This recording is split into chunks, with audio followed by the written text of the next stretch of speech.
कई बार बाधाएं संसाधनों की कमी से नहीं, बल्कि नियत, जागरूकता और वास्तविक प्रतिबद्धता की कमी से पैदा होती हैं।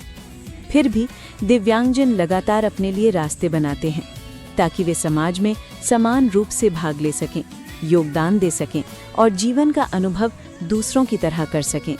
अक्सर सुलभता को केवल औपचारिकता के रूप में लिया जाता है या फिर बाद में सोचने वाली बात समझा जाता है, लेकिन इन्हीं परिस्थितियों के बीच से हिम्मत, समावेशन और प्रेरणा की कहानियां भी सामने आती हैं। ऐसी ही एक कहानी देखने को मिली गोवा के पणजी के कैंपल में आयोजित कैशियो फेस्ट 2026 में। इस कहानी का केंद्र बिंदु दिव्यांगता नहीं बल्कि अवसर है। विशांत और पैट्रिक, दोनों व्हीलचेयर उपयोगकर्ता, ने पैरों से काजू रौंदने जैसी पारंपरिक गतिविधि में भाग लेने का निर्णय लिया। यह गतिविधि आमतौर पर ऐसे लोगों से जुड़ी मानी जाती है जिनके पास कोई दिव्यांगता नहीं होती, लेकिन यहाँ फर्क बुनियादी ढांचे ने नहीं बल्कि सोच ने पैदा किया। एनईएक्स से जुड़े मिस्टर क्लेमेंट ने उनकी इच्छा को पहचाना और उन्हें भाग लेने के लिए प्रोत्साहित किया। ये दिखाता है कि समावेशन की शुरुआत एक सरल लेकिन मजबूत विश्वास से होती है कि हर व्यक्ति का इसमें स्थान है। हालांकि स्थल की स्थिति कुछ और ही कहानी बता रही थी।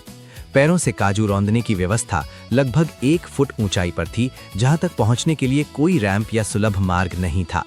इस गतिविधि में एक विशेष ड्रम में प्रवेश करना आवश्यक था। ये बाधाएं प्राकृतिक नहीं थीं, बल्कि समावेशी योजना की कमी और लापरवाही का परिणाम थीं। लेकिन इसके बावजूद कुछ असाधारण हुआ। बहिष्कार की जगह प्रयास हुआ और अस्वीकार की जगह सहयोग मिला। मिस्टर क्लेमेंट और उनकी टीम की मदद से विशांत की व्हीलचेयर को उठाया गया और उन्हें सावधानी पूर्वक ड्रम में प्रवेश कराया गया। इसके बाद जो हुआ वो सिर्फ भागीदारी नहीं थी, वो खुशी, गरिमा और उपलब्धि का एक सशक्त क्षण था कि अगर उन्हें ये अवसर नहीं मिलता तो शायद वे जीवन में कभी ये अनुभव नहीं कर पाते। उनके चेहरे पर दिखने वाली खुशी ही सच्चे समावेशन का अर्थ है।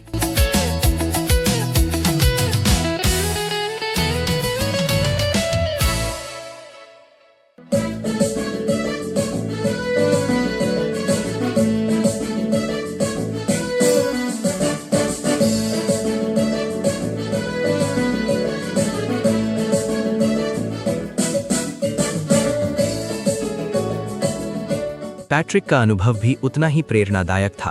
वे ड्रम के भीतर खड़े नहीं हो सके, लेकिन उनकी भागीदारी रुकी नहीं।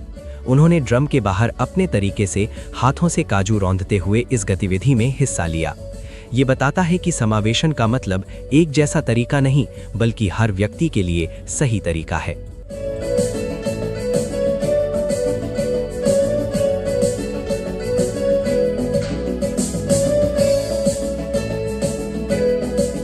इसी तरह एक और प्रेरणादायक क्षण देखने को मिला जब सदफ फातिमा ने मिट्टी के बर्तन बनाने की गतिविधि में भाग लिया।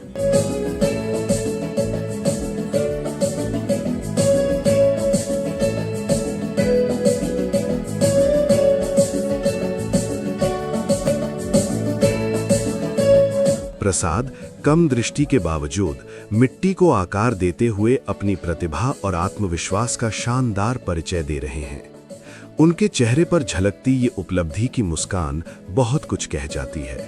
ये सिर्फ मिट्टी को आकार देना नहीं है, बल्कि कौशल, आत्मविश्वास और संभावनाओं को गढ़ने की एक सशक्त अभिव्यक्ति है जो हर किसी को प्रेरित कर रही है।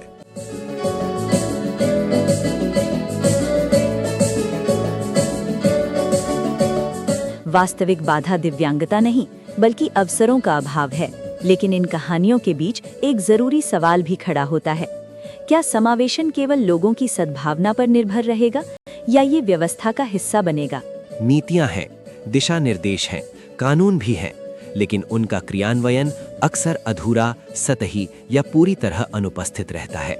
इसी कारण दिव्यांगजन को सुलभ व्यवस्था नहीं, बल्कि सहारे पर निर्भर रहना पड़ता है। फिर भी यह कहानी उम्मीद देती है। ये दिखाती है कि बदलाव संभव है जब सोच बदलती है।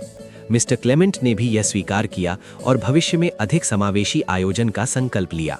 लेकिन सच्चा समावेशन अपवाद नहीं होना चाहिए, इसे सामान्य बनाना होगा।